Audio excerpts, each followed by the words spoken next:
Hello नमस्कार, मैं अवधेश दीक्षित आप सभी का स्वागत करता हूं। तो आज हम स्टार्ट करेंगे औसत एवरेज। बिल्कुल बेसिक से हम चलेंगे। जैसा कि आपको पता है कि मैं स्टार्ट स्लो करता हूं विद वेरी जीरो लेवल, ये मान के कि आपको कुछ भी नहीं आता, जो कहते हैं ना बेसिक की दिक्कत है। बिल्कुल बेस से बिल्कुल जीरो लेवल से हम चलेंगे और टिल द बेस्ट लेवल भी हम जाएंगे। ऐसा कुछ नहीं हम करेंगे कि प्री अलग है मेंस अलग है, दोनों आपको एक लेके चलना है। आप किसी भी एग्जाम की तैयारी क्यों ना कर रहे हो, हमारा मानना बस ये रहना चाहिए कि हमें एक बार पढ़ना है और बढ़िया से पढ़ना है। बार बार एक ही चीज को देखने की जरूरत नहीं होनी चाहिए। कोई भी एग्जाम की आप तैयारी कर रहे हो, एवरेज के अच्छे नंबर ऑफ क्वेश्चंस आते हैं। अगर आप एसएससी सीजीएल की तैयारी कर रहे हैं तो प्री और मेंस में देखा जाए तो प्री में 1-2 सवाल और मेंस में 5-6 सवाल जो है एवरेज का जो वेटेज है वो काफी ज्यादा है।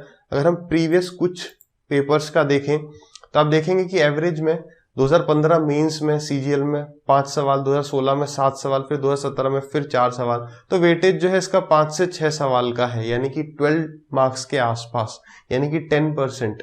ठीक है, 10 नहीं, अपना 5% है ना। सवाल कितने 7 हैं, 7 सवाल है तो 7% हो गया आउट ऑफ 100।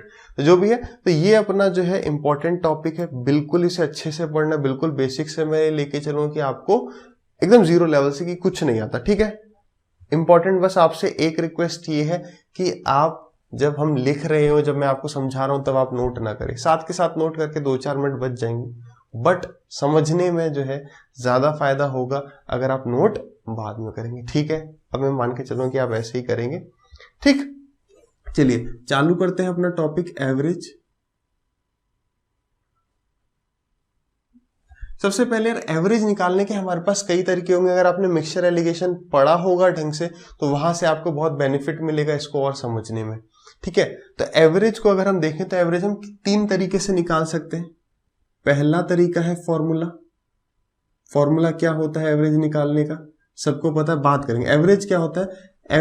एवरेज का फॉर्मूला क्या है, सम ऑफ ऑल ऑब्जर्वेशंस, पता है सबको, पढ़ा होगा 7वीं 8वीं में, divided by number of observations, यानी कि जितनी हमारी टर्म्स होंगी उन सब का सम डिवाइडेड बाय वो कितनी संख्याएं, इस पर बात करेंगे। दूसरा तरीका होगा अपने पास एलिगेशन का। एलिगेशन से हम निकाल सकते हैं एवरेज, इस पर भी बात करेंगे। और तीसरा तरीका होता है हमारा एजम्पशन, मान लेंगे। ठीक है, तीनों पर बात करेंगे। सबसे पहले थोड़ी देर बात करते हैं एवरेज है क्या, औसत का मतलब क्या होता है। औसत का मतलब होता है जो सबके पास है। याद रखना, हम आगे तक अच्छे से अच्छे सवाल भी इसी तरीके से कर लेंगे कि व्हाट इज एवरेज, औसत क्या है। जो सबके पास है वो एवरेज है, जो सबके पास है वो एवरेज है या वो औसत है। जैसे अगर हम बात करें कि एक क्लास है या हमारे 5 दोस्त हैं A B C D E, बहुत बेसिक सी बातें हैं बट समझते हैं। ए बी सी डी 5 दोस्त हैं जिनके पास एवरेज रुपीज 10 रुपीज है। अगर उनके पास देखा जाए तो ऑन एन एवरेज है, औसत उनके पास कितने रुपए हैं, उनके पास औसतन 10 रुपए हैं।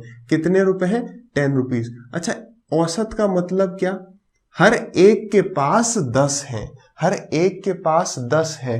कब है 10, अगर सब आपस में बराबर बांट लें, अगर सब आपस में बराबर बांट लें। जैसे कि हो सकता है ए के पास 12 रुपए हो, बी के पास 8 रुपए हो, सी के पास 7 रुपए हो, डी के पास 15 रुपए हो।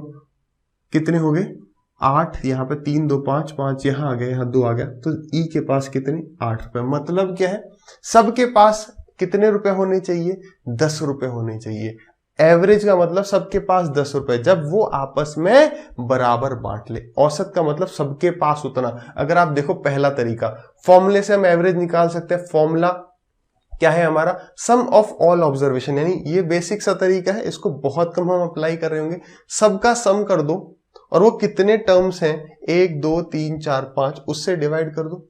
अगर आप यहां देखो तो 12 और 8 20, 20 और 7 27, 27 और अगर आप 8 ले लो तो 35, 35 35 और 15 आपका 50 हो जाएगा। तो 50 डिवाइडेड बाई 5 आपका कितना आ जाएगा, 10। यानी हमारा एवरेज कितना हो गया, 10। यानी सबके पास कितना है, 10 है। इसके पास जो 2 एक्स्ट्रा है वो इसको दे देगा, तो दोनों के पास कितना हो गया, 10 हो गया।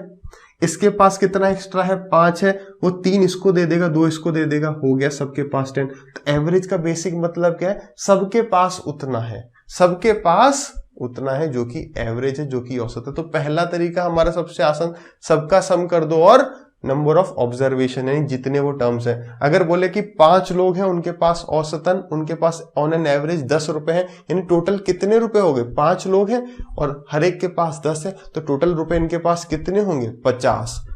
कितने ऑब्जर्वेशन, सम कितना, सम निकाल रहे हैं।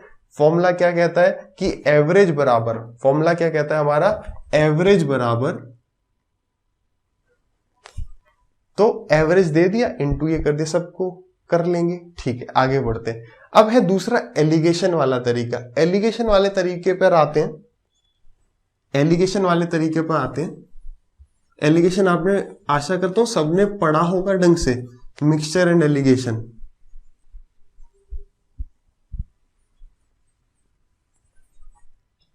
ठीक है, जैसे कि पहले में देख लेते हैं। पहले आप एवरेज निकाल लेंगे, 10, 12, 18 सबका। अगर आपसे पूछा जाए 10, 12, 18, 14 और 26, इसका जो एवरेज है, इसका एवरेज कितना हो जाएगा, तो सबको आप जोड़ लेंगे और डिवाइडेड बाय कितना कर देंगे, 1, 2, 3, 4, 5, तो 16 आ जाएगा। पहला तरीका का बेसिक सा सवाल था, देख लिया। अब आगे अगर बढ़े, इसका एवरेज कितना आ रहा है, इसका एवरेज 16, कहीं लिख लेते हैं। इस सवाल को हम दूसरे तरीके से भी करेंगे। 10, 12, 18, 14, छोटा सा सवाल है, समझना क्या चाह रहे हैं उस पर आएंगे। इसका एवरेज 16 आएगा, इसका एवरेज कितना आएगा, 16 आएगा। ठीक है, दूसरा वहीं अगर आपसे पूछा जाए कि 40, 37, 46, 25 और x, इस सब का जो एवरेज है, इस सब का जो एवरेज है वो 40 है, इस सब का जो एवरेज है वो 40 है। तो x की वैल्यू बताओ कितनी आ जाएगी, कैलकुलेट करेंगे।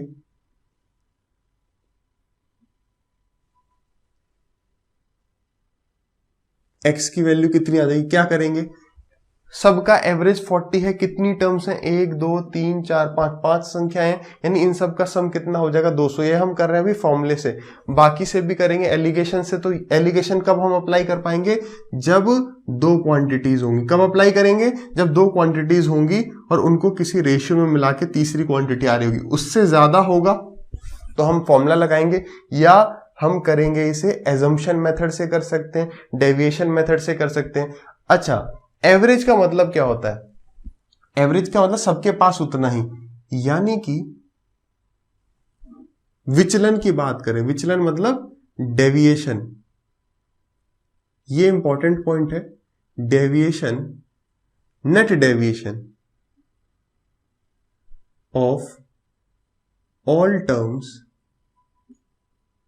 From average is 0। क्या होता है, नेट डेविएशन, सारे टर्म्स का जो सम है, ये सब टर्म में अगर हम नेट डेविएशन देखें तो वो एवरेज से 0 होती है। इस पॉइंट पर बात करेंगे, इसको हटाते हैं। अभी एलिगेशन कहां लगा लेंगे, जहां पर भी हमारे पास 2 मिक्सचर होंगे उनको मिलाना होगा। और सवाल था हमारा कि यहां पर आपको x की वैल्यू बतानी है, 40, 37, 46, 25, x, इन सब का एवरेज 40 है। पहला बेसिक तरीका क्या है हमारे पास कि हम 40 इंटू 5 कर लें तो कितना होगा, 200, यानी इन सब का सम कितना होगा, 200। तो 200 में से माइनस कर देंगे इन 4 टर्म्स का सम, 6 और 5 11, 11 और 7 18, तो 8 आ जाएगा, 1 कैरी, तो 2 और 1 3, 4 और 3 7, 7 और 3 10, 10 और 4 14, 148, यानी कि x की वैल्यू कितनी आ गई अपने पास, 52। x की वैल्यू कितनी आ गई, 52। अब आते हैं इस इंपॉर्टेंट पॉइंट पे कि net deviation of all terms from average is 0। इसका मतलब क्या है, तो एवरेज का मतलब हमने क्या देख लिया कि सबके पास कितना है, सबके पास एवरेज के बराबर है। अगर हम पहली बात देखें, 10, 12, 18, 14, 26, अगर ये 5 दोस्त हैं जिनके पास 10, 12, 18, 14 और 26 रुपए हैं, तो एवरेज कितना आ रहा है, एवरेज कितना आ रहा है, एवरेज आ रहा है 16, एवरेज आ रहा है 16, यानी सबके पास कितने कितने रुपए हैं, सबके पास 16 रुपए हैं, इसके पास भी 16, इसके पास भी 16, इसके पास भी 16, सबके पास 16 है। अब अगर आप देखो 10 10 16 से कितना कम है? 6 कम है। एक्चुअली क्या है, सबके पास 16 है, सबके पास 16 रुपए आपको करने हैं। तो एक्चुअली सब टोटल जो अगर आप देखेंगे 16 से कितना अंतर पे है, तो सबका जो डिफरेंस है वो 0 आ जाएगा। समझ लेते हैं क्या, 10 जो है 16 से कितना कम है? -6। 12 कितना कम है? 4 कम है, तो -4 लिख लेते हैं। 18 कितना कम है? अधिक है ना 18, 2। 14 कितना कम है? 2। और 26 कितना अधिक है? 10। तो यानी कि देखो सबका, इन सबका एवरेज कितना है? 16 है। तो सबका जो, यानी कि सब 16 है। एक्चुअली सब कितने हैं? 16 है। तो सब अगर हम बात करें 16 से विचलन कितना है, सब 16 से कितना डेविएशन है सबका, तो सबका डेविएशन कितना है? 0 0 0 0। एक्चुअली में क्या है, ये 10 12 कुछ कम ज्यादा है, तो वो आपस में सेट कर लेंगे, आपस में एक दूसरे को दे देंगे अपने पास जो एक्स्ट्रा है, और उन सबके पास कितना कितना हो जाएगा? 16। यही सबसे इंपॉर्टेंट पॉइंट होगा, यही आपकी कैलकुलेशंस को कम करेगा। जितने भी हम सवाल देखेंगे ढंग से समझ लेंगे। देखिए ये 2 ज्यादा तो ये 2 कम, खत्म हो गया। ये 6 कम, ये 4 कम, तो ये 10 ज्यादा, सब खत्म हो गया। तो डेविएशन कितना हो गया? 0। बात समझ गए? विचलन कितना होता है? विचलन कितना होता है? डेविएशन कितना होता है? सारी टर्म्स का जो सम होता है वो टोटल कितना डेविएशन होता है एवरेज से? 0 होता है। अगर यही सवाल होता, इस सवाल को हम ऐसे भी कर सकते थे जैसे हमने लॉन्ग फॉर्मूला से अप्लाई किया, वो भी ठीक है, लेकिन हमारा एवरेज कितना होना चाहिए? 40 होना चाहिए। अगर हमारा एवरेज 40 होना चाहिए, यानी सारी टर्म्स क्या क्या है?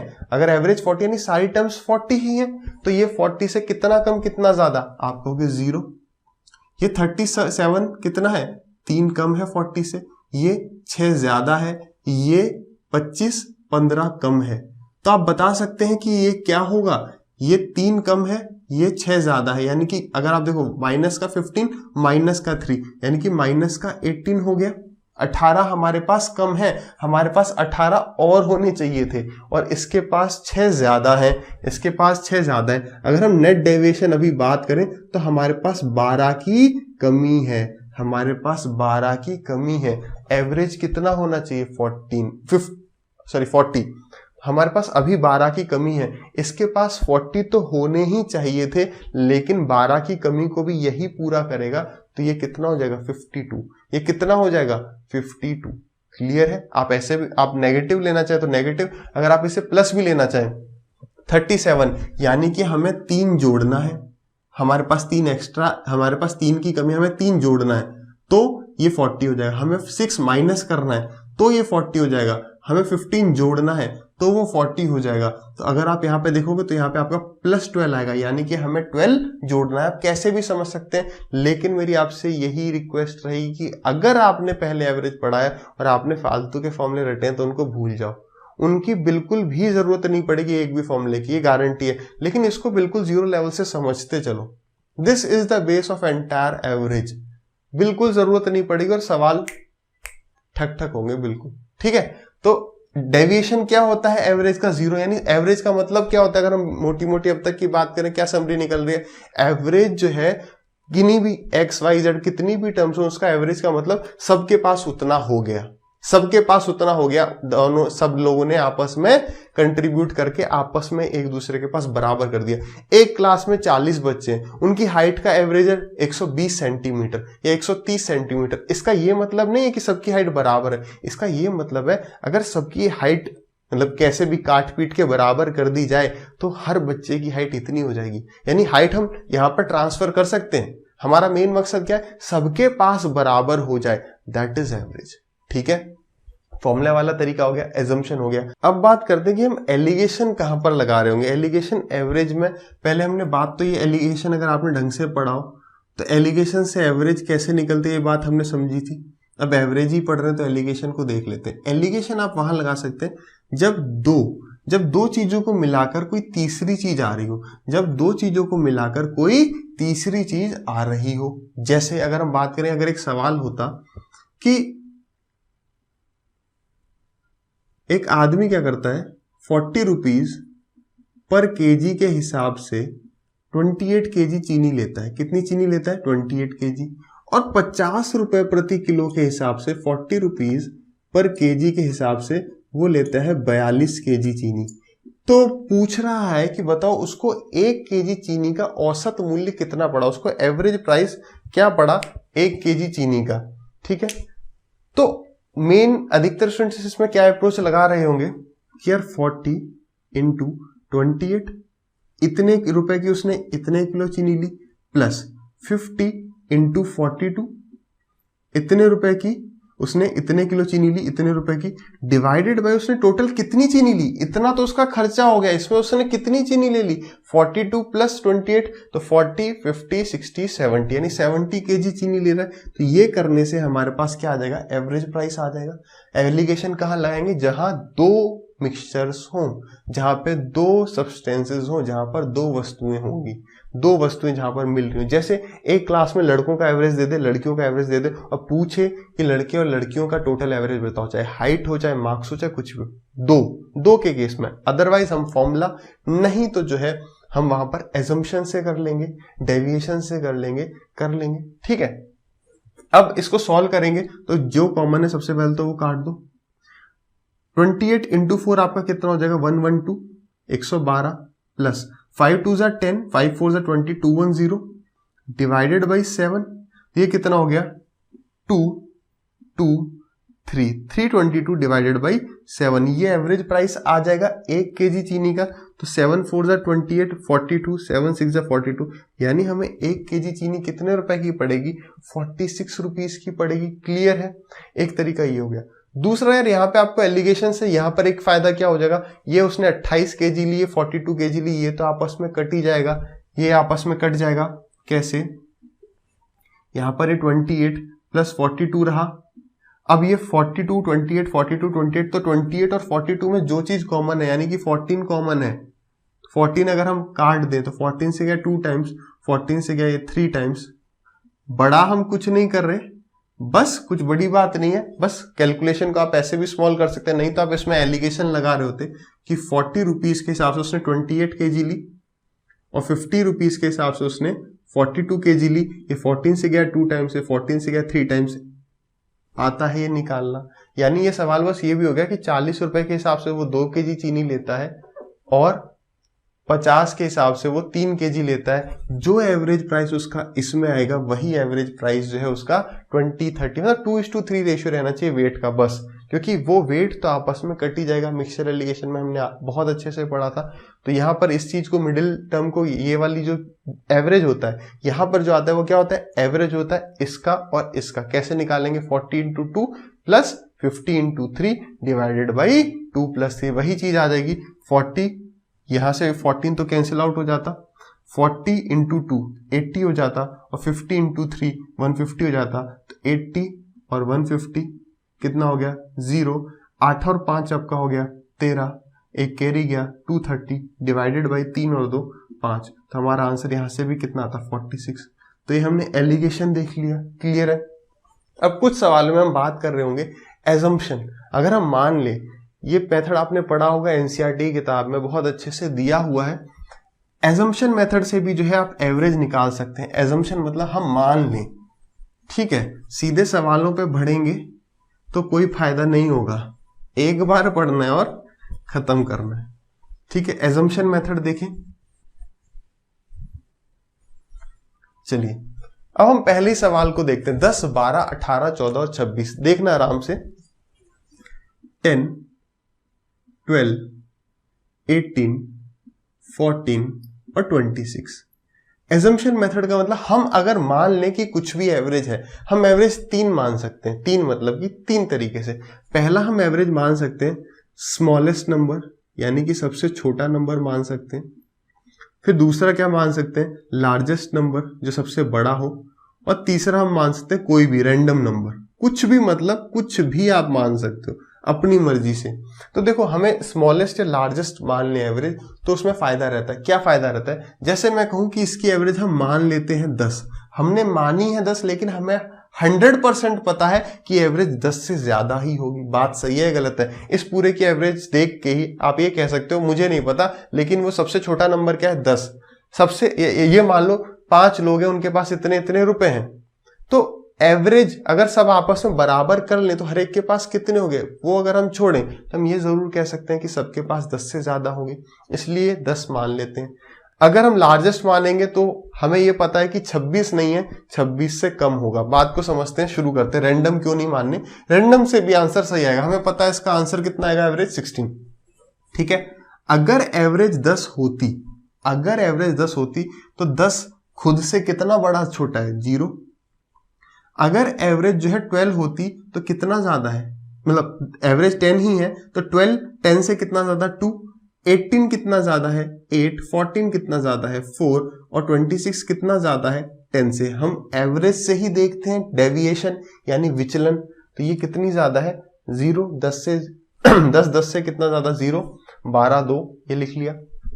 यानी कि हमारे पास इतना एक्स्ट्रा है, हमारे पास इतना एक्स्ट्रा है। कितना एक्स्ट्रा है, 16 और 4 20, 20 और 8 28, 28 और 2 30, यानी हमारे पास 30 एक्स्ट्रा है। तो ये जो 30 एक्स्ट्रा है, एवरेज का मतलब क्या, सब बराबर बांटेंगे, सब सुख दुख बराबर बांटेंगे, तो वो एवरेज बटेगा कितनों में, कितना एक्स्ट्रा है, जो भी एक्स्ट्रा होगा, कम होगा, उसका लोड सब मिलके उठाएंगे। तो 1 2 3 4 5, यानी हमारे पास एक्स्ट्रा कितना है, 5 6 जो 30, हमारे पास क्या है 6। यानी हमें पता चल गया यार, हमने 6 जो है एवरेज कम ली है या ज्यादा ली है, हमें नहीं पता, इसलिए हम स्मॉलेस्ट नंबर मानते हैं। हमारा 6 आ गया, तो अब हमें ये 6 जोड़ना ही पड़ेगा। हमने 10 माना था, है ना, तो एवरेज इससे बड़ा ही होगा। तो ये हमें क्या बता रहा होगा कि हमें 6 जोड़ना है, क्योंकि जब आप 6 जोड़ोगे, आप एवरेज को 16 मानोगे, तो ये जो 30 आ रहा है वो 30 से कम होता चले जाएगा। ये हमने जो एवरेज मान ली है वो क्या है, उसमें और 6 जोड़ना है। ठीक है, अगर आप लार्जेस्ट मानते, यानी अगर हम एवरेज मान लेते 26, एवरेज मान लेते अगर 26, तो 10 26 से कितना छोटा है, माइनस का 16। 12 कितना छोटा है, तो हम कहेंगे माइनस का 14। 12 कितना छोटा है, माइनस अगर आप न भी लगाओ, माइनस न भी लगाओ, तो ये 16 छोटा है, ये 14, क्योंकि सारे नंबर अब छोटे ही होंगे। ये 14 छोटा है, ये 8 छोटा है, ये 12 छोटा है, और ये 0। अब देखो हमारे पास क्या आ गया, 8 और 12 20, 20 और 14 34, 34 और 6 40, यानी हमारे पास 50 एक्स्ट्रा है। कितना है, 50 कम है या एक्स्ट्रा है, जो भी है, तो हमारा क्या आ जाएगा यहाँ पे, 50 डिवाइडेड बाई 5, यानी कितना आ गया, 10। अब हमें पता है कि ये 10 क्या कर रहा है, प्लस कर रहा है, माइनस कर रहा है, हमें ये 10 माइनस करना है, क्योंकि हमने एवरेज बड़ा मान लिया। तो 26 में से आप 10 माइनस करोगे तो आप कहाँ जाओगे, 16 पर, यानी कि हमारी एवरेज कितनी, 16। क्लियर है, तो बस यही चीज है। अब रैंडम अगर आप मान लोगे, रैंडम मान लो, अगर हम मान लें 10 है, यहाँ पे 26 है, हम एवरेज मान लेते हैं 10 और 26 के बीच में, हम एवरेज मान लेते हैं, मान लो 15। आप 15 मानो या 12 मान लो, 18 मानो, कुछ भी मानो आप एवरेज, ठीक है। हम मान लेते हैं कि एवरेज कितनी है, 15 है, एवरेज कितनी है, 15 है। तो 10 जो है, अब हमें साइन प्लस और माइनस लेके चलने पड़ेंगे। 10 और 15 डिफरेंस कितना है, माइनस का 5। 12 कितना छोटा है, 3। 18 कितना बड़ा है, 3। 14 कितना बड़ा है या छोटा है, माइनस का 1, और ये प्लस का 11। अब आप देखो आपके पास कितना एक्स्ट्रा है, ये 3 से ये 3 गया, ये माइनस का 5, ये माइनस का 1, तो माइनस का 6 हो गया, और माइनस का 6 प्लस 11 यानी कि प्लस का 5। तो प्लस का जो 5 है वो कितनों में बढ़ेगा, 5 में बढ़ेगा, तो अपने पास कितना आ गया, 1, यानी कि 1 हमें इस 15 में जोड़ना है, यानी 1 हमें उस 15 में जोड़ना है। तो अब अभी तो हमें पता है कि ये जोड़ना रियल बात ही है, लेकिन पेपर में हम कंफ्यूज हो रहे होंगे अगर हमने रैंडम नंबर ले लिया कि यार 1 जोड़ें या कम करें। इसलिए आपको क्या करना है, एवरेज अगर हम एजम्पशन से कर रहे होंगे तो हम एवरेज मानेंगे किस नंबर को, या तो छोटे को या सबसे बड़े को। डेविएशन वाला तरीका समझ के सवालों में हम ये अप्लाई कर रहे होंगे। क्लियर है सबको? तो अब हम चालू करते हैं, हम टाइप 1 पे बढ़ेंगे।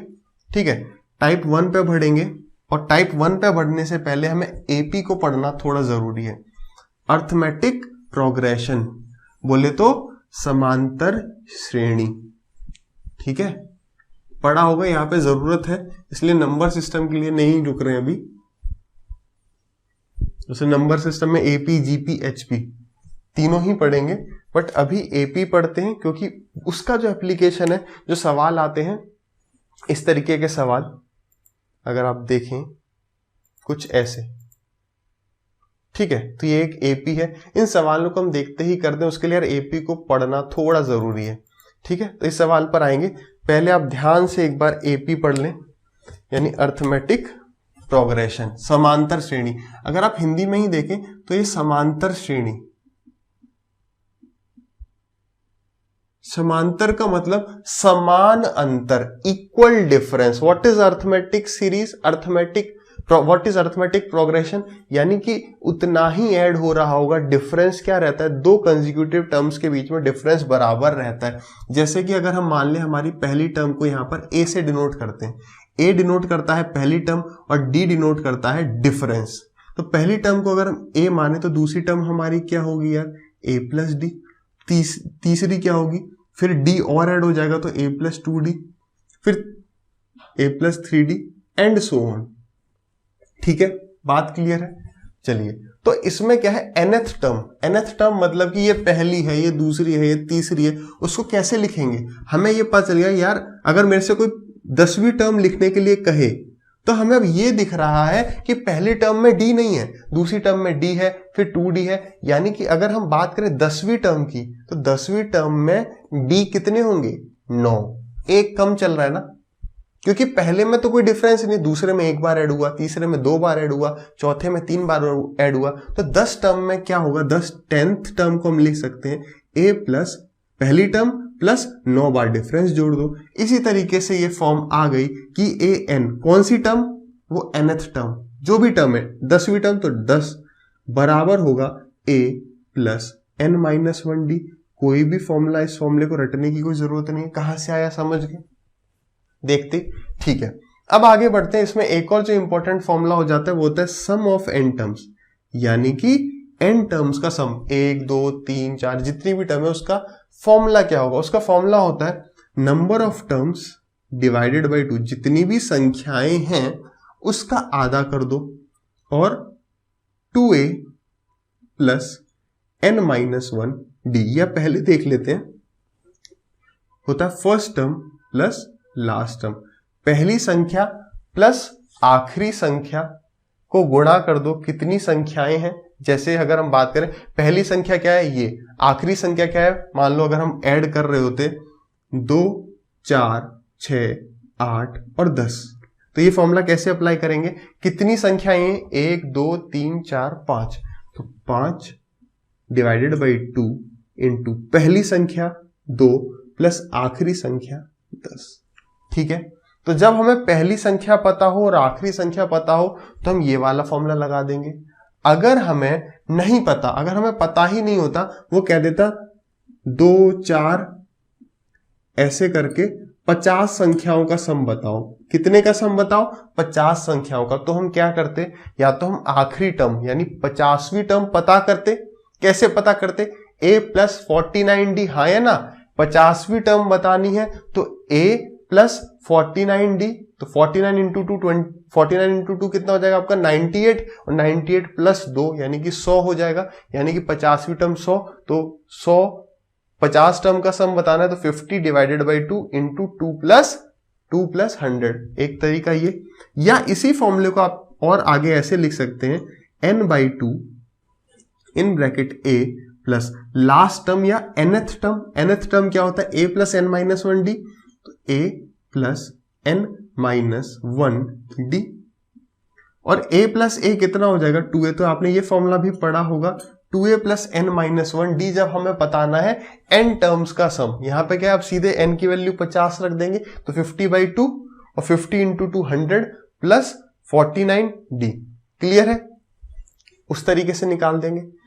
अब बढ़ते हैं हम और आगे, क्लियर है ना, यहां पर 50 इंटू 2 100 हो जाएगा, फिर 50 माइनस 1 49d, और यहां पर अगर आप ऐसे निकालते हैं first term plus last term करके निकाल सकते थे, आखिरी 50वीं टर्म इसकी कितनी आ जाएगी 100। क्लियर है, सबको क्लियर ही होगा, 98, हाँ 2 इंटू ए, तो फर्स्ट टर्म यहां पर 4 हो जाएगी। क्लियर ना, ठीक है। और अब बात करते हैं छोटी छोटी, और देखना आराम से, जो इंपॉर्टेंट बात है ये क्या रहेगी हमारी, जैसे ये एक प्रॉपर्टी है एपी की,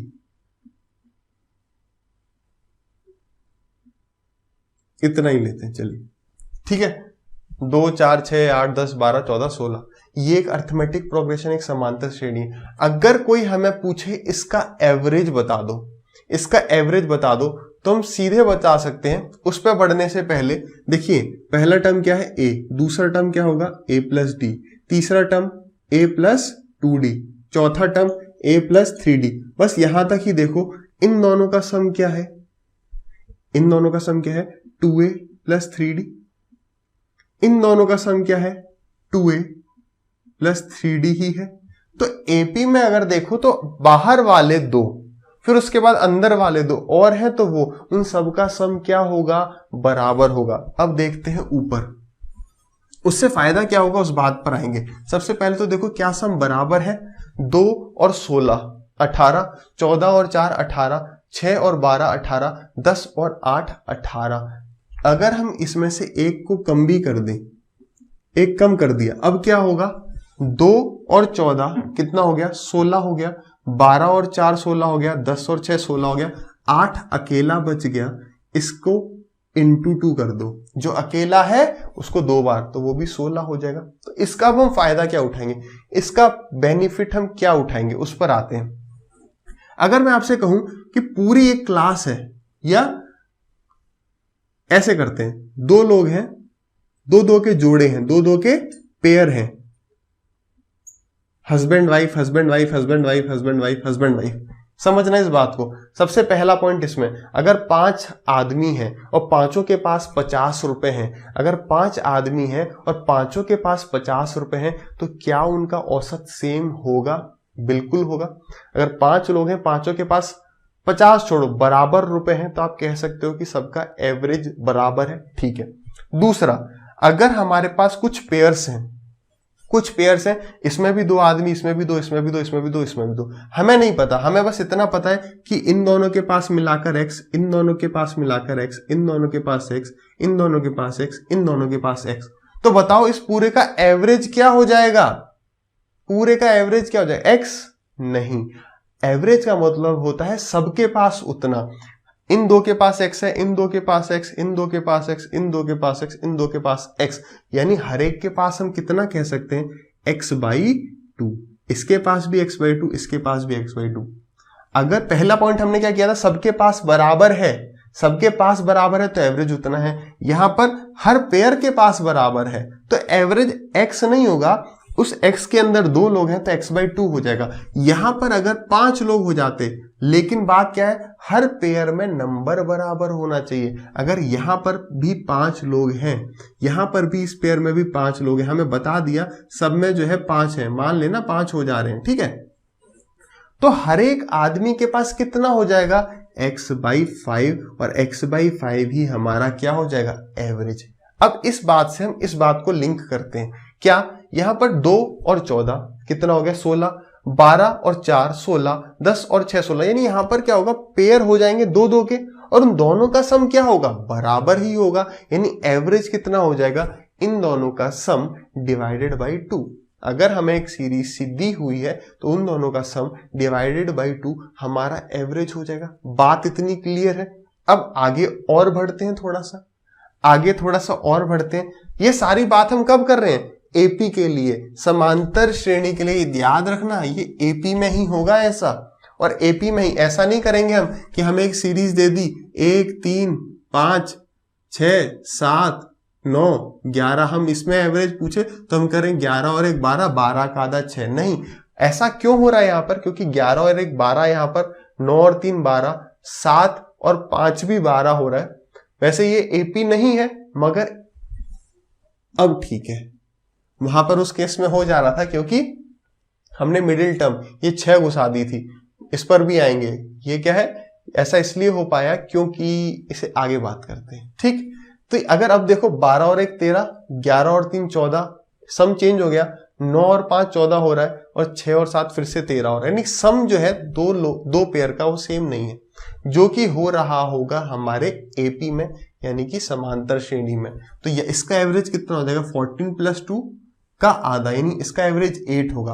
अब आगे बात करते हैं, हमारे पास क्या होगा, 2 केस होंगे, बात समझना। 2 केस क्या होंगे, या तो नंबर ऑफ टर्म्स, या तो कुल जो संख्याएं हैं वो इवन होंगी यानी कि सम संख्याएं होंगी, या हमारे पास ये ऑड होंगे, ऑड यानी कि विषम संख्याएं होंगी।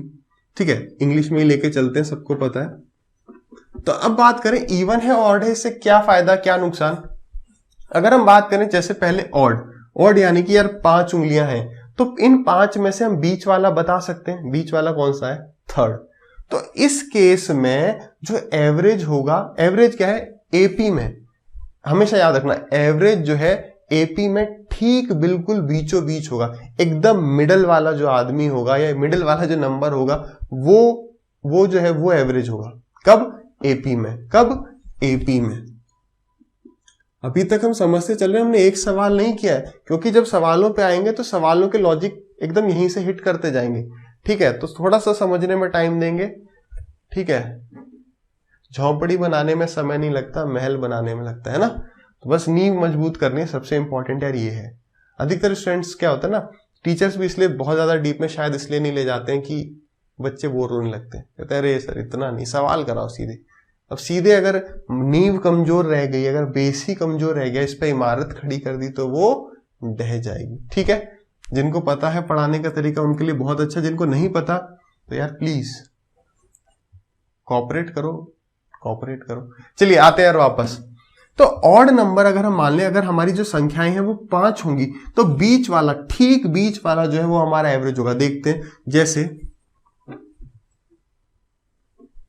हमने लिया था 2, 4, 6, 8, 10, कितनी होगी? 2, 2, 4, 5, 12 और 14। ठीक है, 2, 2, 4, 2, 6 और एक 7। हमारे कितने नंबर हैं? 7। यानी कि 7 का जो ठीक बीच वाली टर्म होगी वो हमारी एवरेज होगी। हमारी एवरेज क्या है ये चेक कर लो। 14 और 2 16, 14 और 2 16, 12 और 4 16 और 10 और 6 16। प्रॉपर्टी क्या होती है कि बाहर वाले दोनों का सम जो है वो सबका बराबर होता है। अगर बीच वाला अकेला हो गया तो उसको हम 2 बार मान लेते हैं। तो अब यानी कि क्या है, यहां पर ठीक बीच वाला टर्म अकेला होगा तो वो उसका पेयर क्या होगा? उसका पेयर वो खुद होगा, तो यानी वही एवरेज होगा। यानी ये वो पेयर बन गया ना जिसमें दोनों के पास 8 हैं, यानी कि ये सारे जो पेयर हैं इन सबका सम 16 है, इन सबका सम 16 है, और यहां पर 8 और 8 आ गया। हमारी एवरेज कितनी आ जाएगी? 8। क्लियर है? अगर हम आगे और लिख दें 14 के बाद 16 और फिर 18 लिख दें तो ये कितनी टर्म होगी? 2, 2, 4, 2, 6, 2, 8 और एक 9। 9 टर्म्स होगी। 9 का बीच कितना हो जाएगा? अब देखो, अगर फॉर्मूला रटने की जरूरत नहीं है, एक फॉर्मूला भी होता है कि इसमें क्या होता है n+1 डिवाइडेड बाई 2। मत रटो, बस अपनी उंगलियां आपके पास रहेंगी ना, तो ये कहना यार 5 है, 5 का बीच 3 है, कैसे आएगा? 5 में 1 जोड़ दो, डिवाइडेड बाई 2 कर दो। फॉर्मूला रटना क्यों है? हाथ रहेगा हमेशा। तो 5 का बीच 3, 5 की बीच वाली उंगली क्या है? थर्ड नंबर पे, कहीं से भी जाओ। तो 5 + 1 6 और 6/2 3 आ गया। फॉर्मूला नहीं रटना है। तो वैसे यहां पर कितनी टर्म है? 9। तो 9 में 9 का बीच 1 होगा। क्यों? क्योंकि ऑड है, विषम है। तो 9 में 1 जोड़ दिया, 10 हो गया, और 10 का आधा 5 हो गया। तो 1, 2, 3, 4, 5 ये होगी हमारी मिडिल टर्म, यही एवरेज होगी, चाहे कहीं से भी देख लो। क्योंकि 18 और 2 20 और 10 का डबल भी 20। तो ये जो बीच में निकल जाएगा, बीच में जो बचेगा वो एवरेज होगा। अच्छा, इवन में क्या होगा यार? अगर आप इवन में बात करो, मतलब कि संख्याएं जो है सम संख्याएं हो, टोटल जो है जो नंबर्स है वो सम हो। ठीक है, इवन नंबर में क्या है? जैसे 1, 2, 3, 4, 5, 6, 7, 8, 9, 10। अब क्या होगा? अब इसमें कोई बीच का टर्म नहीं आ पाएगा। अब इसमें जो है कोई बीच का टर्म जो है नहीं आ पाएगा। तो यानी बीच वाला टर्म मतलब एवरेज। देखो 1, 2, 10 टर्म है ये, तो 10 का बीच कुछ नहीं होता। तो 10 का बीच कुछ नहीं होता, यानी कि यहां पर 2 बीच के टर्म होंगे, 2 टर्म होंगे। 4 उंगलियों में बीच की उंगली कौन सी है? कोई नहीं है। तो हम बीच का इसमें किस को मान सकते हैं? सेकंड और थर्ड। अच्छा, 4 है, मुझे 2 और 3 आंसर लाना है, तो कैसे लाएंगे? यानी हमारा आंसर होता है n/2, यानी एक तो n/2 यानी 4 है, तो 4 का आधा कर दो, यानी सेकंड टर्म। और दूसरी टर्म क्या होगी? एक तो n/2 में 1 जोड़ दो, ये n/2 टर्म है, उसमें एक जोड़ दो, यानी सेकंड और एक थर्ड, 2 और 3। अब इस केस में क्या है, इस केस का एवरेज क्या हो जाएगा, 2 + 20 22, सबका सम 22 ही होगा सब पेयर का। 2 के पास मिलाकर 22 है तो एक के पास एवरेज कितना, 11। हमारा आंसर कितना हो जाएगा इसका, 11। अब आप देखना 11 कहां बैठा होगा, 11 कहां बैठा होगा, 11 क्या होगा, यहां बैठा होगा, ठीक बीच में। 10 और 12 के भी बीच वाली जो टर्म होगी, क्यों, हमारी 2 टर्म होंगी बीच की, यहां पर कौन सी, 10 है टर्म्स टोटल, तो 10 का बीच कितना हो जाएगा, 10 का टर्म 5, यानी 1 2 3 4 5, एक टर्म ये है बीच की और ये है बीच की, और उनके भी बीच में जो है वो 11 है, यानी हमारा एवरेज क्या है, 11, ठीक बीच में। इसका मतलब अब आप थोड़ी थोड़ी बातें समझ रहे होंगे, उनको और डिटेल में सवालों के साथ समझते हुए चलेंगे, ठीक है। अब करते हैं सवाल शुरू। आई डोंट नो कितनी टाइम के बाद हम सवाल अब शुरू कर रहे हैं, बट देखेंगे। पहला बिल्कुल छोटा सा सवाल, 3 5 7 8 12, इसका आपको एवरेज बता देना, कर लेंगे। 7 और 3 10, 10 5 15, 15 के बाद आपके 12 और 8 20, तो हो गया 35, और 35 डिवाइडेड बाई 5, यानी कितना आ जाएगा इसका आंसर, 7 आ जाएगा। कर लिया होगा सबने सब। ये कोई सीरीज नहीं है, तो सीरीज नहीं है तो हमें क्या करना है, सीधे जोड़ना है और डिवाइड कर देना है। ये बस ऐसे ही था। अगला सवाल देखेंगे, ये यहां से आप ट्राई करेंगे।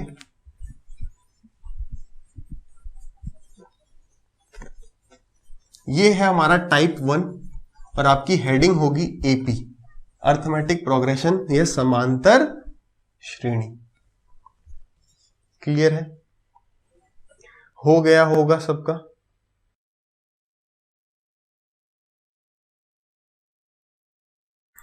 चलिए देखते हैं, find average of first 50 natural number. 50 प्राकृतिक संख्याओं का औसत आपको बताना है। प्राकृतिक संख्या 1 से शुरू होती है और पहली 50, यानी कि ये कह रहा है 50 तक, तो इसका एवरेज क्या होगा, अभी तो हमने पढ़ा एपी है ये। अगर एपी है, इसमें अब कई सारी बातें करेंगे, ऑप्शन नीचे लिखे रहने देते हैं, तो नहीं इसका सीधे अगर आंसर बताना है तो 50 + 1 51, पेयर सब पेयर में 51 51 होगा। देखो 2 और 49 इधर से, इसका सम भी कितना 51, इसका सम भी 51, ऐसे आप कहीं से भी इधर से जो टर्म ले रहे हो उधर से भी वो टर्म लोगे तो सम 51 आएगा। तो एपी का इस एपी का, इस समांतर श्रेणी का एवरेज औसत क्या हो जाएगा, 50 + 1 51, 51/2, यानी कि 25.5, 25.5 जो है इसका आंसर हो जाएगा, ऑप्शन नंबर डी हो जाएगा। अब थोड़ा सा इस सवाल को हटाते हैं और अब थोड़ी सी बात और करते हैं। यहां पे टर्म कितनी आ रही है, 50। क्यों ये जरूरी है, अब उस सवाल पर आएंगे। यानी कि इसमें जो हमारा जो ये एवरेज है ये कहां पर होगा, 50 का आधा 25, और अगली टर्म क्या होगी 26। 2 मिडिल टर्म होंगी यहां पर, एक होगी आपकी 25th टर्म 50 का आधा, और एक इसमें एक जोड़ दो, यानी एक होगी 26th टर्म, 25th टर्म 25 ही होगी, 26th टर्म 26 ही होगी, और इसका बीच में होगा एवरेज, क्योंकि 2 टर्म है तो इन दोनों का जो बीच होगा, या इन दोनों को जोड़ के बाई 2 कर दोगे, 25 + 26 डिवाइडेड बाई 2, तो वो यहां पर आएगा 25.5। क्लियर है। अगला सवाल देखते हैं, अब बढ़ते जाना है फटाफट फटाफट। इसका एवरेज बता देंगे। ये एक एपी है, 8 10 12 14 और 88। एवरेज क्या हो जाएगा इसका, last term plus first term divided by 2, तो 88 + 8 हो जाएगा आपका 96, और 96 का आधा आपका हो जाएगा 48, तो इसका आंसर क्या हो जाएगा 48। ये हमारा क्या चल रहा है, टाइप 1। हमने एपी पढ़ लिया ना ढंग से, बस उतना ही है। उसमें एप्लीकेशन क्या है, एपी में आपको बस एक बात क्या याद रखनी है कि पहले और आखिरी का सम जो है बराबर होता है, इस वजह से एवरेज क्या होता है, पहला प्लस आखिरी डिवाइडेड बाई 2। एवरेज कहां पर बैठा होता है, ठीक बीच में। यानी अगर इवन नंबर्स होंगे तो 2 टर्म होंगी बीच की, और उन दोनों टर्म के भी बीच में लाई करेगा। उसी तरीके से अगर बात करें, जब नंबर ऑफ टर्म्स, जब संख्याएं जो हैं कितनी होंगी, विषम ऑड होंगी, तो बीच वाली टर्म 1 होगी और वही एवरेज होगा। अगला सवाल देखते हैं, ये फाइंड एवरेज ऑफ 7 9 11 95, 97, 99, तो ये भी एक एपी है, ये भी एक समांतर श्रेणी है, सारे ऑड नंबर है, सारी विषम संख्या है। आंसर क्या हो जाएगा 99 + 7 यानी कि 106 और 106 का आधा यानी कि 53 अपना इसका आंसर हो जाएगा। क्लियर है? हटाएं, आप नोट करते जाना, आपको भी ऐसे हटाना नहीं है ताकि रिवाइज करने में अच्छा रहे। ठीक, अगला सवाल उठाते हैं, इसका बताएंगे find the average of first 12 numbers. पहले 12 संख्याओं का औसत क्या होगा? पहले 12 सम संख्याओं का औसत बताना है। पहली 12 हो गया होगा सबका? कितना आ रहा है? कितना आ रहा है आंसर? क्या ऑप्शन है सही इसमें? सही ऑप्शन नहीं है इसमें। ठीक है, पहली 12 सम संख्याएं, इवन नंबर की क्या होंगे? पहले 12, 2, 4, 6, ऐसे 12th क्या होगा? 12th होगा अपना 24। तो एवरेज क्या हो जाएगा? 24 + 2 यानी कि 26 और 26 का आधा यानी कि 13। तो इसका आंसर 13 होगा। तो आप यहां पे ऑप्शन सही कर लेंगे, नहीं तो करेक्ट आंसर कितना हो जाएगा? 13। हटाएं सवाल को। ठीक है, तो इस सवाल में और एक जो छोटी सी बात करनी थी वो ये है, क्योंकि अब अपना नेक्स्ट जो टाइप होगा वो होगा इवन और ऑड नंबर्स। ठीक है, इवन या ऑड नंबर्स।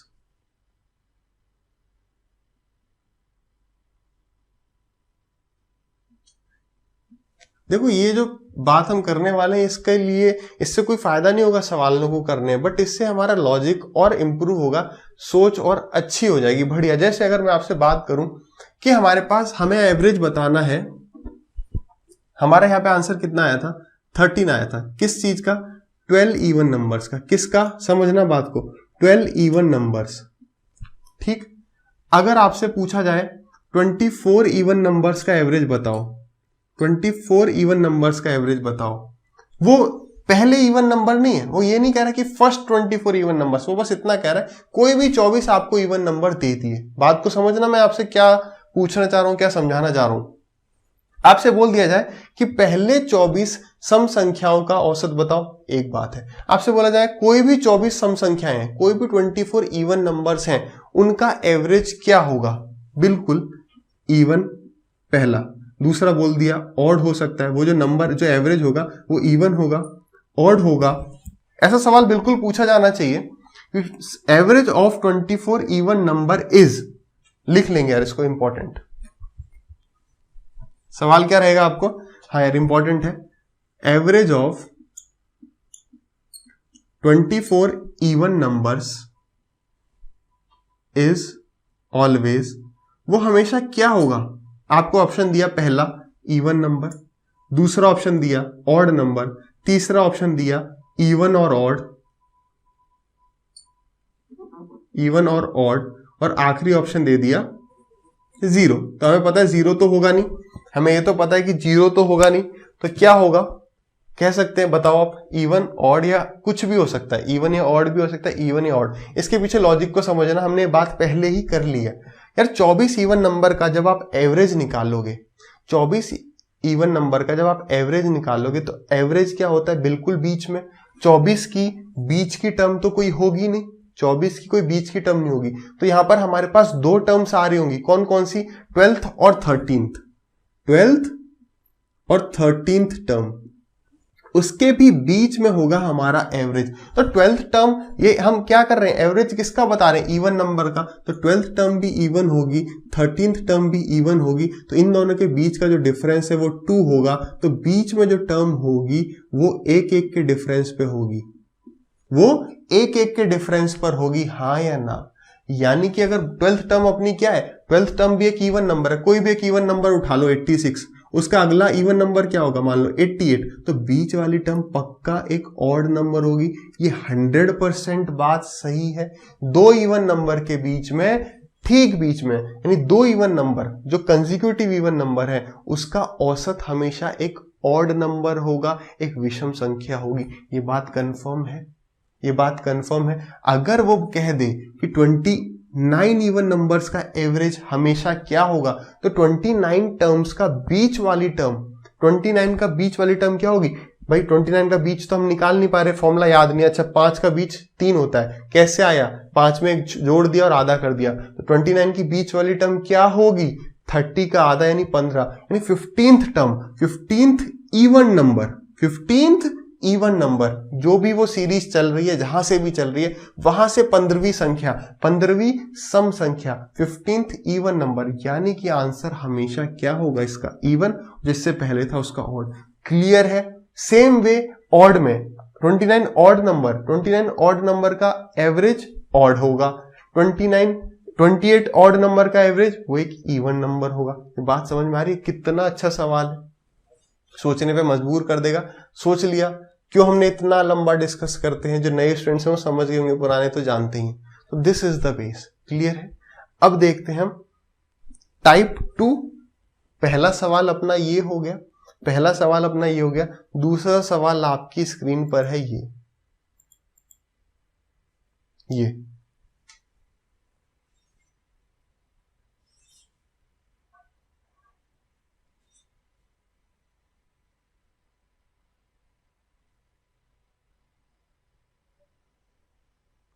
हो गया।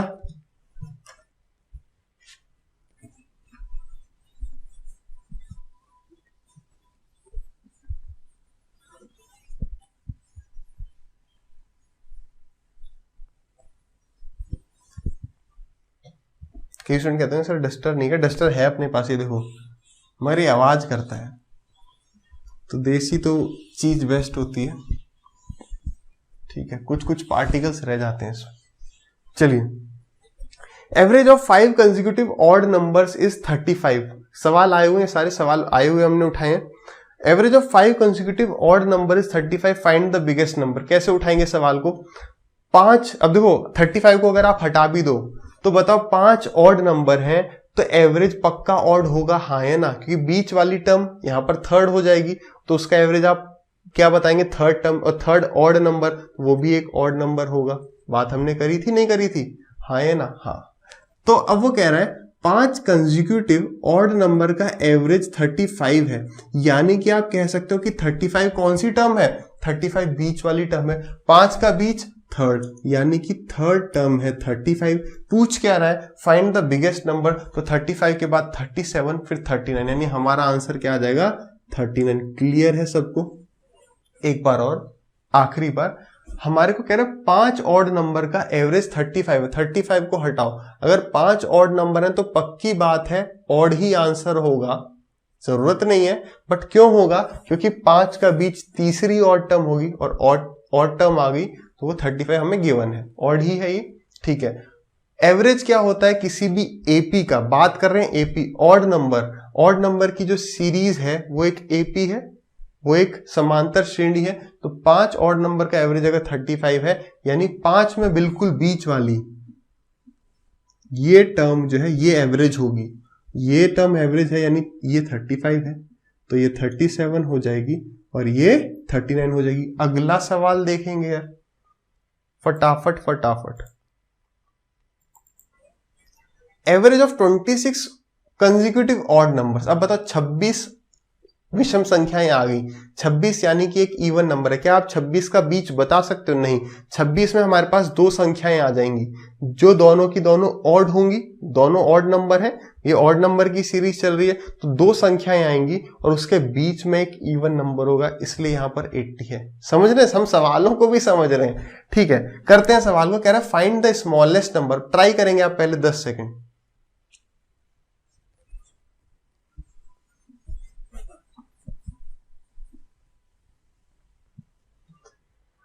हो गया। अब यहां पर क्या है? यहां पर संख्याएं जो है, नंबर ऑफ टर्म्स है वो बढ़ा दी है। नंबर ऑफ टर्म्स क्या है? बढ़ा दी। यहां पे क्या कर रहा है? 26 ऑड नंबर्स है जिसका एवरेज कितना है? 80। क्या पूछा है? पूछा है आपसे स्मॉलेस्ट बता दो। क्या बता दो? स्मॉलेस्ट नंबर बता दो।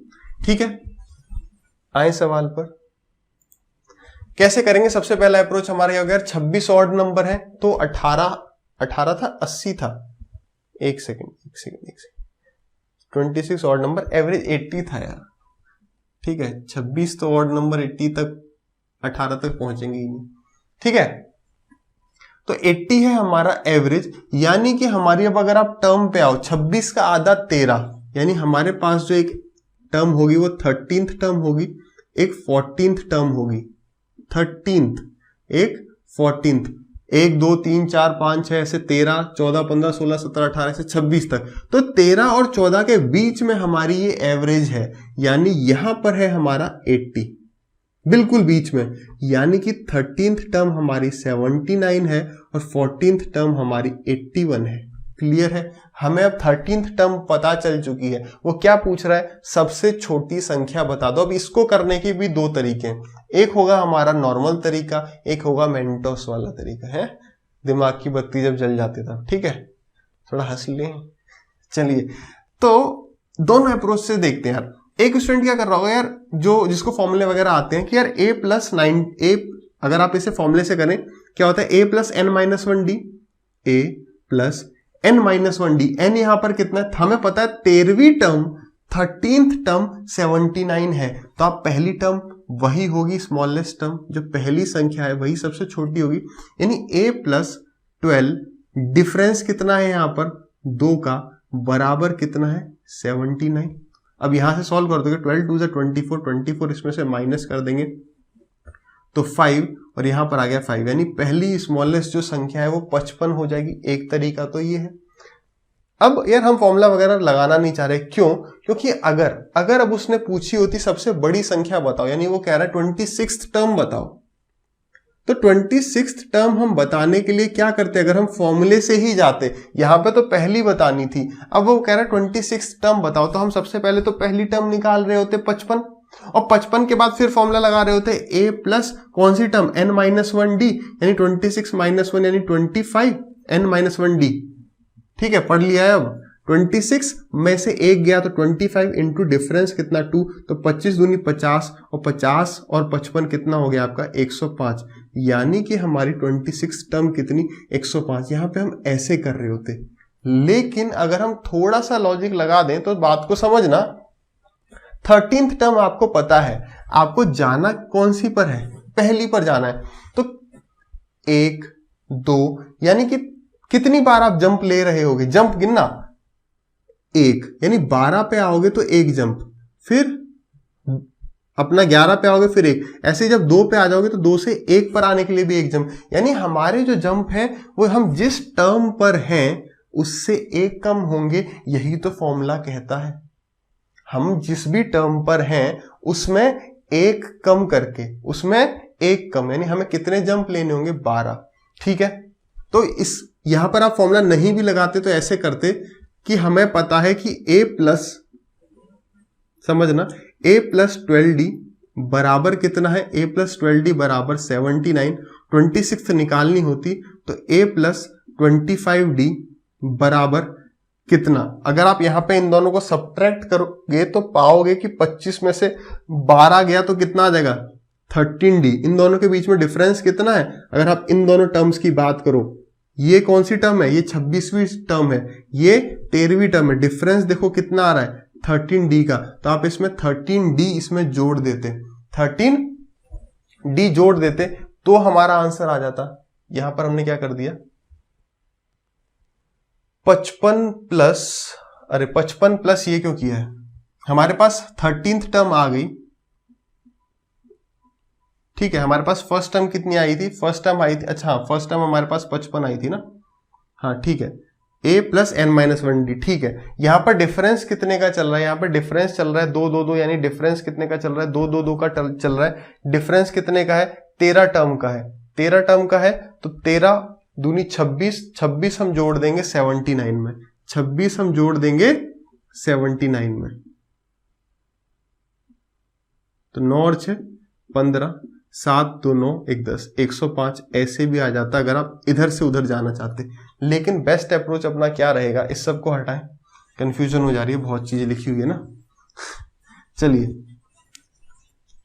अगर वो हमसे बड़ी टर्म पूछेगा तो सीधे हम यहां पर आ गए कि 13th टर्म कितनी 79, 14th कितनी 81। अगर आप 14 पर आ जाओ, 14 के बाद कितने जंप लगेंगे 12, कितने जंप लगेंगे 12, तो एक जंप कितने का 2 का, तो 12 2 जा 24, या तो इसमें 24 जोड़ दो तो देखो 5 और 105 वही है, वही लग रहा है। ये क्या है a प्लस 13d, ये क्या है a प्लस 25d, डिफरेंस कितने d का है 12d का, लिखना नहीं है बस। सेम वे अगर आप यहां होते तो कितने का डिफरेंस था 13 का, तो 13 यानी कि तब आप इसमें 26 जोड़ रहे थे, देखा था 105 हुए। क्लियर है, फॉर्मूला नहीं लगाना, सीधे अप्रोच मेंटोस वाली लगाएंगे। अगला सवाल देखेंगे यार, और इस सवाल के लिए अब से आपको टाइम मिलना चालू होगा 15 सेकंड का, 15 सेकंड्स।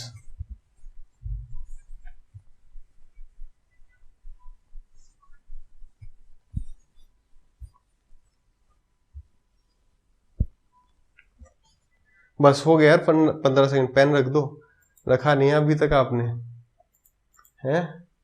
चलिए, average of 21 consecutive even numbers 21 है। ओरली करेंगे इस सवाल को, इसलिए कह रहे हैं 15 सेकंड मतलब 15 मैक्सिमम है पढ़ के। Average of 21 consecutive even numbers is 100, यानी कि बीच वाली टर्म यानी कि 11वीं टर्म हमारी क्या होगी 100 होगी। फिर कह रहा है फाइंड द बिगेस्ट नंबर, हम 11वीं टर्म पर हैं, किस पर आना है 21 पर आना है। कितना बार जंप लेना पड़ेगा, ये माइनस कर लो 21 और 11 को, एक ही बात है। तो 21 और 11 को माइनस करोगे तो 10, यानी 10 जंप्स लेने हैं। एक जंप कितने का 2 का, क्यों? क्योंकि ये इवन नंबर्स हैं, हर दो इवन नंबर्स, हर दो सम संख्याओं के बीच में डिफरेंस 2 का, यानी 20 जोड़ना है किस में 100 में। तो हमारा आंसर कितना हो जाएगा 120। ऑप्शन नंबर सी हो जाएगा। ओरली हो जाएगा नहीं हो जाएगा? बिल्कुल हो जाएगा। हटाएं सवाल को, हुआ या नहीं हुआ? हो गया ना। 21 11, 11वीं टर्म 100, 10 जंप लेने हैं 20, 120, खत्म, टिक किया, नेक्स्ट क्वेश्चन। ठीक है, अगला सवाल। अब आपके पास फिर से 15 ही सेकंड्स हैं, बताएंगे। 20 सेकंड ले लो इसमें।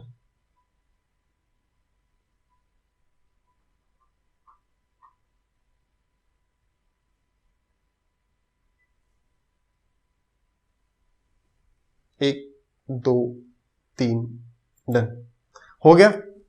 20 सेकंड का ही सवाल है। Average of 8 consecutive numbers is 80.5। अब 80 पॉइंट में क्यों आया, ये बात करते हैं इस बारे में। पहले ये पॉइंट में क्यों आया? क्योंकि यहां पर दो संख्याओं के बीच में डिफरेंस कितने का होगा 1 का। यहां पर टोटल कितनी संख्याएं, कितने नंबर्स हैं 8 हैं। 8 है तो एवरेज किन्हीं दो टर्म के बीच में होगा, हाँ है ना। 8 टर्म्स हैं तो एवरेज जो है 2 टर्म्स के ठीक बीच में बैठा होगा। तो 8 टर्म्स का बीच जो भी होगा 2 नंबर्स होंगे और इन 2 नंबर्स के बीच में डिफरेंस 1 है, तो एवरेज इसके भी बीच में, तो यानी वो पॉइंट में जा रहा होगा। क्लियर है। अब आते हैं सवाल पर। Average of 8 consecutive numbers is 80.5। Find smallest number. अब यहां पर 8 संख्याएं हैं, तो जो एवरेज होगा वो कौन सी संख्या के बीच पर होगा? 4th, 8 का आधा, 4th और अगला 5th के बीच में। 4th और 5th के बीच में यानी हमारी जो टर्म है वो क्या है 80.5, यानी ये टर्म क्या होगी 80 होगी। बात पक्की है। ये डिफरेंस 1 है तो यहां पर डिफरेंस 0.5 और यहां पर डिफरेंस 0.5, ये वाली टर्म क्या होगी 81। पूछा क्या है? सबसे छोटी टर्म बतानी है, यानी कि थर्ड नहीं, सेकंड नहीं, फर्स्ट बतानी है। 80, 79, 78, 77, 77 आंसर होगा। सवाल को हमें ओरली ही करना था। क्लियर है। अगला सवाल देखें। तो ये आज की क्लास का आखिरी सवाल होगा, आगे बढ़ेंगे अगली क्लास में।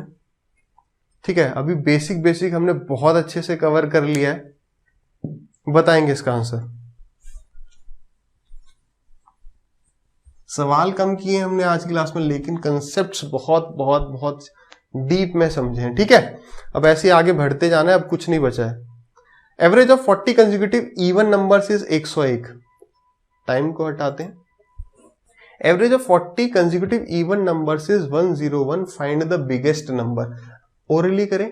101 है एवरेज 40 का। 40 का मतलब 40 का आधा कितना होगा 20, यानी कि 101 जो है 20 और 21 के बीच में होगा। 20 और 21वीं टर्म के बीच में हमारा 101 है, यानी ये टर्म है हमारी 102 और ये टर्म है हमारी 100। आगे क्या कह रहा है, find the biggest number. Biggest number यानी वो क्या कह रहा है, हमें 40th टर्म बतानी है। कौन सी बतानी, सवाल को रहने देते नीचे। 40th टर्म बतानी है, यानी 21 पे हम हैं, कितने जंप और लेने हैं, 19 जंप्स और लेने हैं। 19 2 जा 38, 38 जोड़ दो इसमें तो 140। या अगर आप यहां से देखते कि ये 20वीं संख्या है, हमें 40वीं यानी सबसे बड़ी हमारी 40th टर्म होगी वो बतानी है, तो 20 में कितने बार जंप लेंगे या 20 में कितना जोड़ो, इन दोनों का सब्ट्रैक्ट कर दो, एक ही बात है सब कुछ। तो 20 जंप्स और लेने हैं, तो 20 एक जंप कितने का, 2 का, तो 20 इंटू 2 40 यानी 100 प्लस 40 140 हमारा आंसर हो गया। सवाल हटाएं। तो इसी के साथ जो है अपना एवरेज का जो बेस है बिल्कुल वो हम बहुत अच्छे से कवर कर चुके हैं। आगे इसको लेके चलेंगे टिल द बेस्ट लेवल। आप अभी देख रहे होंगे कि ये सवाल अच्छे हैं, बहुत लो लेवल नहीं है, बट हाँ हम इन सवालों को, ये जो हर बार आ रहे हैं, हमारा उद्देश्य क्या रहना चाहिए कि जो सवाल आ रहे हैं उन्हें तो हमें सबसे पहले करना है। सबसे पहले मतलब बाकी स्टूडेंट से पहले करना है। अगर बाकी स्टूडेंट्स से, मैं हर बार आपको यही कहता हूं और यही मंत्र है सक्सेस का, यही मंत्र है सिलेक्शन लेने का, कि यार अगर ऐसे सवालों को बाकी स्टूडेंट 30 सेकंड में करते हैं और अगर हम भी 30 सेकंड में करेंगे तो कोई फायदा नहीं है। अगर बाकी स्टूडेंट इसे 30 में कर रहे हैं, अगर हम इसे 10 सेकंड में कर जाएं तो 20 सेकंड का जो एडवांटेज ले लेंगे। ऐसे 2-3 सवालों का जो एडवांटेज होगा वो 1 मिनट होगा, और उस 1 मिनट को हम यूटिलाइज कर रहे होंगे किसी एक अच्छे सवाल को करने में, जहां लैंग्वेज को ट्विस्ट कर दिया जाएगा, और उसमें हमारे पास उसे करने के लिए 2 मिनट होंगे और बाकियों के पास 1 मिनट। तो ऐसे ऐसे पॉइंट्स पर हम आगे बात करते चलेंगे, इस चैप्टर को और आगे बढ़ाएंगे नेक्स्ट क्लास में। तो चलिए फिर मिलते हैं अगले लेक्चर में। Till next lecture, bye bye, take care, मेहनत करते रहिए।